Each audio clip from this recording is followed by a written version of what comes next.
Assalamualaikum warahmatullahi wabarakatuh. Sampurasun. Bertemu lagi dengan channel Asli Urang Caruy.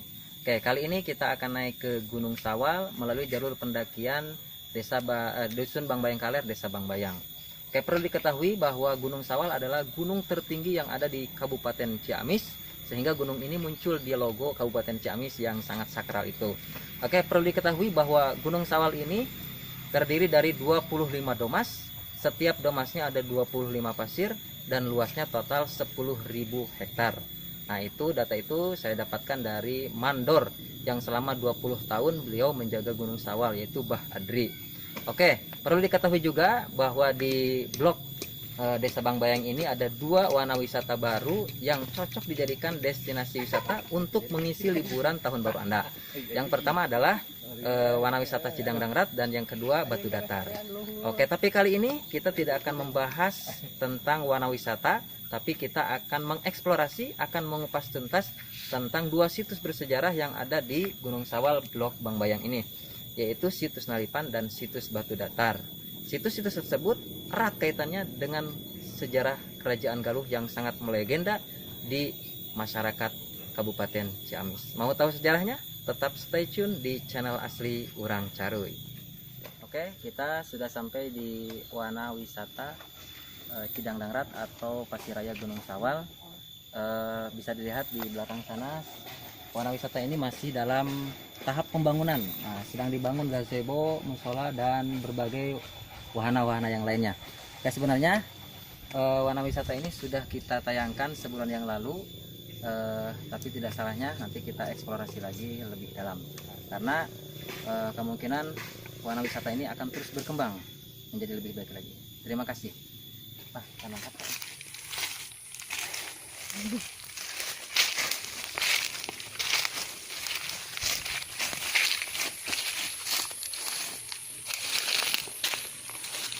Ya, oke, kita sudah sampai di situs Nalipan yang ada di Gunung Sawal.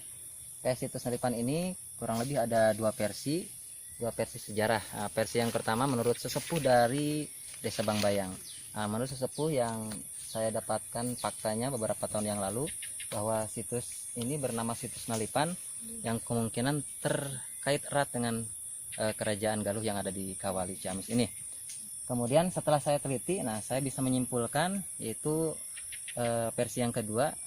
Menurut data dan fakta yang saya temukan, dilihat dari segi bentuk nisan batu yang dipakai, kemudian keletakan makamnya, bisa kita simpulkan kemungkinan ya makam ini merupakan makam dari para pejuang atau para pahlawan yang gugur pada masa penjajahan Belanda, atau ada juga kemungkinan bahwa makam ini adalah makam salah satu tentara DITII. Nah, sebagaimana kita ketahui, setelah Kartosuwiryo mendeklarasikan DITII di Cisayong di bulan Agustus tahun 49, Kartosuwiryo mempusatkan seluruh komandonya di Gunung Sawal, termasuk di blok Bangbayang ini. Nah, di Bangbayang ini ada beberapa panglima DITI yang cukup terkenal, diantaranya adalah Sugiri, Gojim, Pomo, dan sebagainya. Nah, ini kemungkinan menurut saya karena dilihat dari nisannya batunya masih baru, batu kali namanya, batu kali yang dibelah gitu ya. Nah, jadi kemungkinan ini adalah makam dari para tentara DITI. Mungkin itu cukup sekian, terima kasih. Bisa dilihat kawan-kawan, nah kita tidak masuk ke area situs karena memang medan tidak memungkinkan, karena memang situs ini sudah lama tidak dirawat. Nah, bisa dilihat di sana ada tandanya, ada pohon hanjuang. Nah, di masyarakat Pasundan itu ada beberapa pohon yang juga cukup sakral, diantaranya adalah pohon hanjuang dan pohon kaboa. Nah, dulu kalau sekarang pohon hanjuang ini digunakan untuk batas tanah, zaman dulu pohon hanjuang ini hanya digunakan di tempat-tempat sakral seperti mandala atau kabuyutan. Nah, jadi karena tidak bisa eksplor, cukup sekian saja, kita cukup lihat dari jauh. Terima kasih.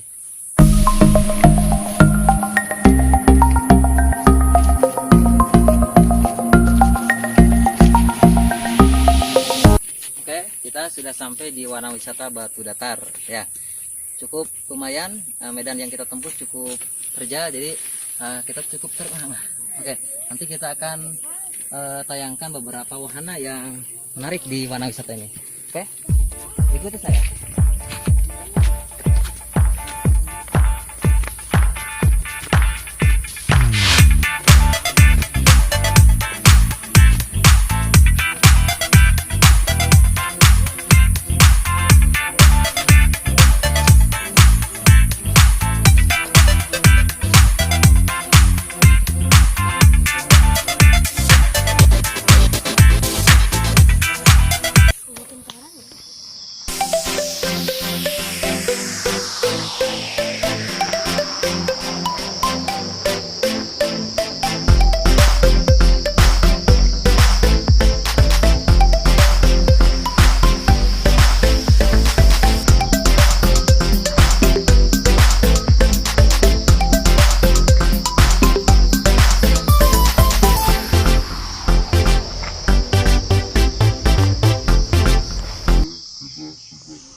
mendekati lokasi situs batu datar. Nah, kita melalui jalan setapak yang memang cukup bersih, nah, bisa dilalui oleh siapapun. Oke, bisa dilihat dulu dari puncak bukit ini, kita bisa saksikan di sebelah timur sana ada situs Astana Gede yang merupakan eks keraton Kerajaan Galuh, Galuh Kawali. Nah, di sebelah timur di sana bisa terlihat dari sini. Kemudian di sebelah utara di sana ada puncak Gunung Ciremai di daerah Kuningan. Kalau pagi hari bisa kita melihat secara jelas. Kemudian di sebelah timur sana di Purwokerto, Banyumas, ada Gunung Slamet yang juga bisa kita saksikan di saat pagi hari.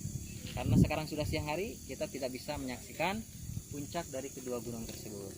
Oke, kita langsung saja menuju ke situs batu datar yang kurang lebih 100 meter lagi.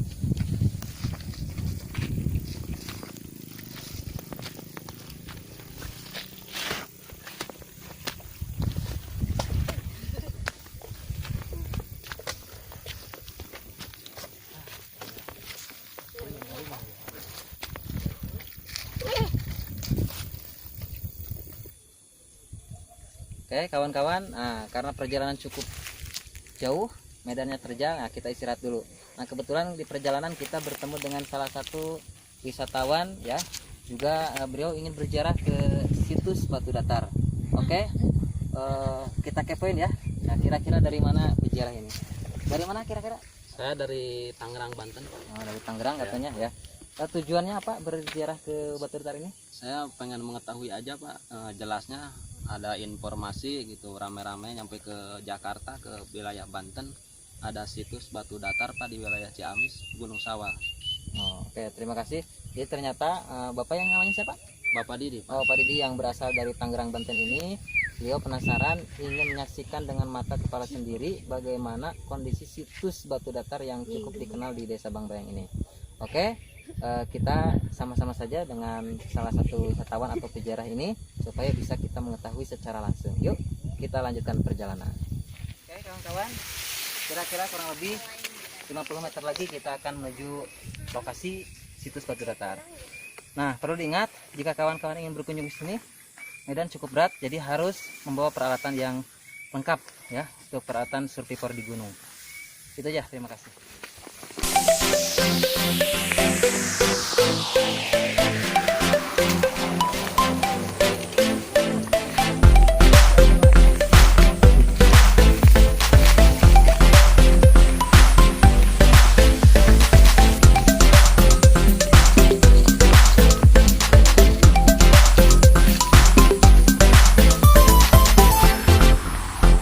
Kita sudah sampai di pintu gerbang situs batu datar. Nah, bisa dilihat di sini ada reruntuhan tembok-tembok yang dibangun sekitar tahun 80-an.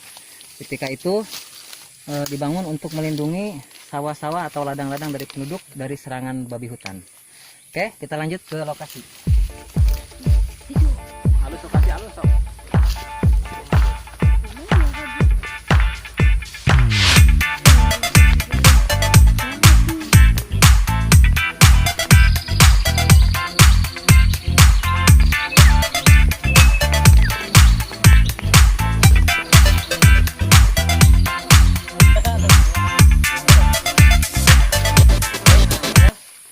Sudah sampai di situs batu datar. Bisa dilihat di sini batu ini cukup lebar. Kalau kita ukur dimensinya yaitu tinggi kira-kira 1 meter, kemudian panjangnya kira-kira 5 meter dan lebarnya 3 meter. Nah, jadi batu ini cukup luas untuk menunjang kegiatan spiritual atau religius pada masa lalu. Nah, di sana ada batu induk. Nah, ini diperkirakan pada waktu dulu pada zaman perkembangan Islam dijadikan tempat sholatnya imam. Nah, di sini untuk makmumnya.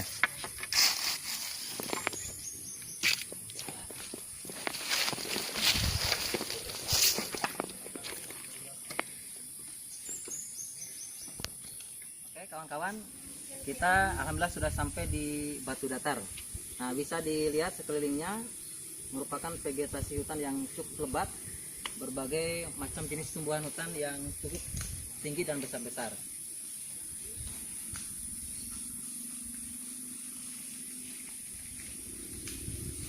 Oke, batu datar ini bisa kita lihat ya, dimensinya Kalau kita hitung tingginya kurang lebih 1 meter, kemudian panjangnya 5 meter dan lebarnya 3 meter. Nah, di sekeliling batu datar ini ada tumbuhan yang sudah saya ceritakan tadi, ada hanjuang di kiri kanannya. Ya, ini merupakan salah satu simbol bahwa tempat ini adalah tempat sakral. Nah, ini sejak saya hidup dulu, sejak saya idang ya. Jadi pohon hanjuang ini sudah ada, terutama pohon hanjuang yang di sana. Nah, kalau kita lihat ada batu yang posisinya lebih tinggi dari batu yang ini. Jadi ini menurut penduduk bisa dikatakan sebagai tempat, kalau masa Islam ini dijadikan tempat imam. Nah, kalau masa pra-Islam atau masa klasik ini bisa dijadikan sebagai tempatnya para resi, dan di sana adalah para murid-muridnya. Oke, terima kasih kawan-kawan pemirsa setia channel Asli Orang Caruy. Ya, situs batu datar ini terletak di Gunung Sawal di ketinggian 1500 mdpl ya, kurang lebih. Oke, selanjutnya situs batu datar ini tepat berada di sebelah barat dari situs Astana Gede Kawali yang tadi sudah kita tunjukkan, yang merupakan ex atau bekas dari Keraton Galuh Pakuan ya, yang dulu raja yang terkenalnya adalah Sri Baduga Maharaja atau Prabu Siliwangi. Perlu diketahui beliau lahir di Kawali ini. Oke, selanjutnya Gunung Sawal ini adalah salah satu gunung yang sakral khususnya bagi masyarakat Tatar Galuh Kabupaten Ciamis. Oke, Gunung Sawal ini diceritakan di beberapa naskah kuno, diantaranya diceritakan dalam naskah Pustaka Raja-Rajai Bumi Nusantara atau naskah Wangsakerta dari Cirebon. Oke, dalam naskah itu diceritakan bahwa